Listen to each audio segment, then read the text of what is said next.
والدہ کی وفات کے بعد اکثر اوقات جب قبرستان جاتا ہوں تو وہاں مجھے کچھ لوگ نشہ کرتے نظر آتے ہیں۔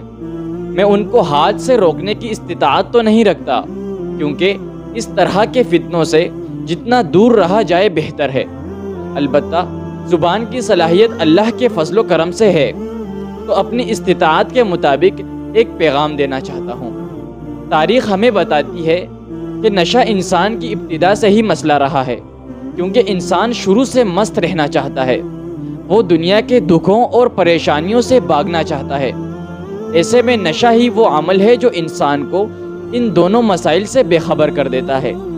یہ الگ بات ہے کہ جب نشئی کا نشہ ٹوٹتا ہے تو زندگی کے دکھ پہاڑ بن کر اس کے سامنے کھڑے ہوتے ہیں، جس سے نکلنے کے لیے وہ پھر نشے کی طرف راغب ہوتا ہے، اور نشہ آہستہ آہستہ اس کی عادت بن جاتا ہے اور وہ اس کی طلب میں ہی بے چین رہنے لگتا ہے، یہاں تک کہ اس کی زندگی کا مقصد ہی نشہ رہ جاتا ہے۔ اس کے جسم کے اعضاء دھیرے دھیرے خراب ہونے لگتے ہیں۔ اس طرح جسم کئی بیماریوں اور وبا کا شکار ہونے لگتا ہے۔ دھیرے دھیرے وہ نشے کی مقدار کو بڑھانے لگتا ہے۔ اس طرح وہ جال میں پھنس جاتا ہے۔ وہ بس نشہ حاصل کرنے کے بارے میں ہی سوچتا ہے۔ اب وہ اپنے دوستوں اور گھر کے افراد سے اپنی لت کو چھپانے کی کوشش کرتا ہے۔ بہرحال ایک سوال ہم سب کے ذہن میں آتا ہے کہ علاج کیا ہے؟ علاج نہایت ہی آسان ہے۔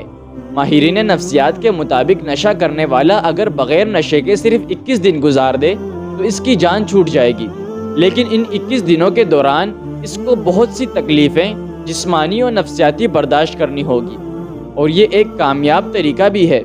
اس سے بہت سے مریض مختلف اداروں میں مستفید ہو رہے ہیں۔ منشیات کو روکنا ہر ایک کی ذمہ داری ہے۔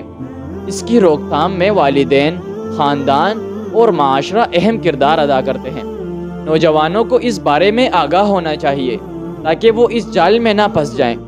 ان میں اتنی ہمت ہونی چاہیے کہ جو بھی انہیں نشیلی چیز دے وہ منع کر سکیں، اگرچہ وہ ان کا کوئی قریبی کیوں نہ ہو۔